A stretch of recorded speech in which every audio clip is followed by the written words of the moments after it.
যে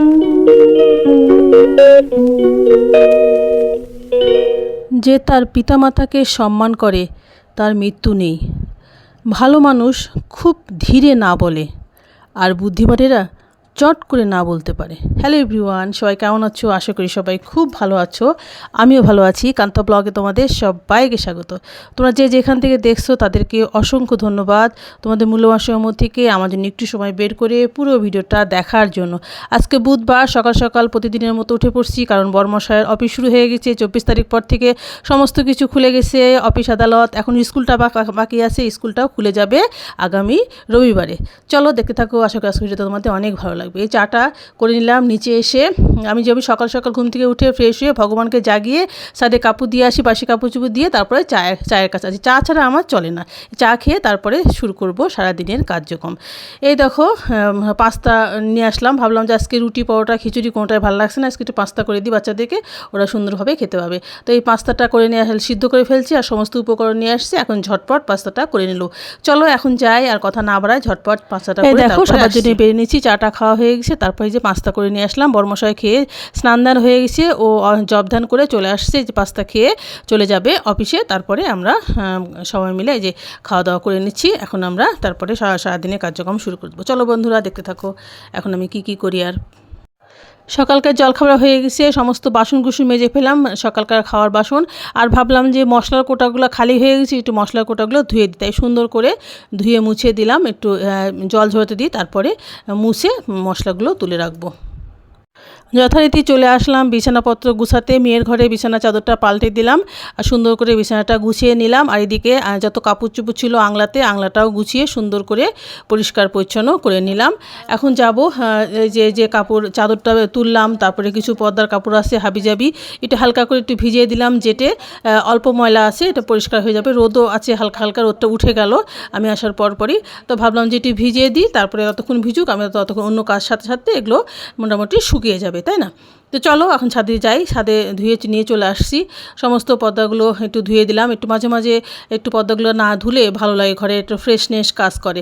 নাহলে তো বেশিরভাগই আমরা ওই পুজোর সময় ছাড়া বেশি কেউ কাঁচা হয় না আর কি, মানে পর্দা তো অনেক ভারী, এই জন্য আর কি। তো আমি দুটো করে কেচে দিই, তাতে আমার কাজটা কম হয়। আর বাচ্চাদের স্কুল ড্রেসগুলো ধুয়ে দিলাম, কারণ হচ্ছে ছেলের আগামী রবিবারে স্কুল শুরু হয়ে যাবে। স্কুল ড্রেস ধুয়ে ইস্ত্রি করে রেখে দিই, তাহলে ওরা ঝটপট পড়ে যেতে। আমার চান ধ্যান হয়ে গেছে, আমি এখন রান্নাঘরে যাব। আর মেয়েকে সমস্ত পুজোর জোগাড় করে দিয়েছি। মেয়ে দেখো পুজো অর্চনাও হয়ে গেল সুন্দরভাবে, ও এখন পড়তে বসবে।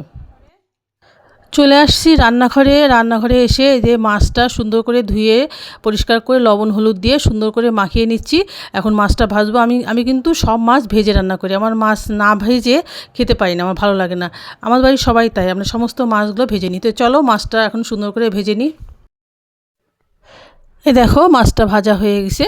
এখন করব হচ্ছে চর্বির বড়া। এই চর্বিটাও সুন্দর করে ধুয়ে পরিষ্কার করে নিয়ে আসছি। আর এই যে সমস্ত মশলা দিয়েছি, এখন চর্বিটা সুন্দর করে আংশে নিব। তারপরে এই যে ডালটা ওইদিকে সেদ্ধ করে রাখছি, ডালের মধ্যে তারপরে মিশিয়ে দেবো সুন্দর করে। চর্বির বড়া কে খেয়েছো জানিও, আমাদের কিন্তু চর্বির বড়াটা খেতে কিন্তু দুর্দান্ত লাগে, ভীষণই পছন্দ।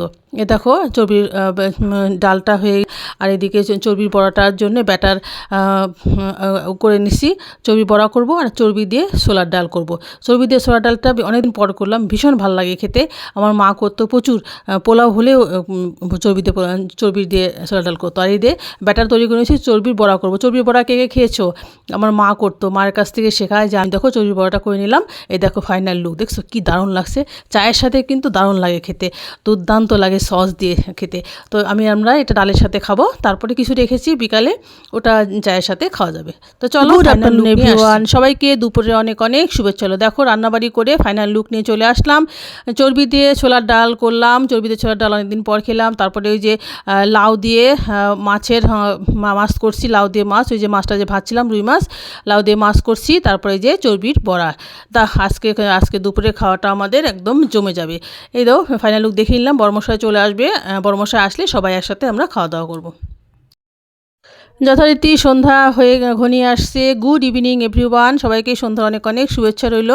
সন্ধ্যাবাতি জ্বালিয়ে দিয়েছি, ভগবানকে সেবা শয়ন দিয়ে তারপরে চাটা খেয়ে চলে আসছি ফুচকা খেতে। বড়মশাই একটু ফুচকা এনে দিল, তো এই যে ফুচকা খাবো। আর ছেলের জন্য দুটো পরোটা নিয়ে আসছে। ও ফুচকা খায় না, ও পরোটা দিয়ে চা দিয়ে খাবে, দুধ চা দিয়ে পরোটা দিয়ে। আর আমি আর মেয়ে ফুচকা খাবো। বড়মশাই ফুচকা খায় না, আমাদের জন্য নিয়ে আসছে। তো চলো বন্ধুরা, আজকের আয়োজনটা আমাদের দুর্দান্ত ছিল, সকালে দুপুরে এবং রাত্রের। খুব মজা করে আমরা আজকের দিনটা কাটিয়ে দিলাম। তো চলো আজকের মতো টাটা বাই বাই। একটু বাইরে চলে আসছি, এসে দেখলাম যে এখনও সন্ধ্যা এখনও লাগেনি, মানে এখনও অন্ধকারটা হয়নি। তো যেহেতু বাসন্তী পূজা চলছে, আজকে সপ্তমী, সবাইকে অনেক অনেক শুভেচ্ছা রইল বাসন্ত পঞ্চমীর। এই যে এদিকে যাব, এদিকে বাসন্তী পূজা একজনের হয় সেখানে দেখতে। তো আমি ছেলে মেয়ে মিলে সবাই মিলে একটু দেখে আসবো, দেখে তারপর বাসায় চলে আসবো। তো চলো আজকের মতো টাটা বাই বাই। সবাই খুব ভালো থেকে সুস্থ থেকো। সবাইকে অনেক অনেক ধন্যবাদ আমার ভিডিও তো দেখার জন্য এবং সুন্দর সুন্দর কমেন্ট করে আমার পাশে থাকার জন্য। আমি সবার পাশে ছিলাম, আছি, থাকবো সবসময়।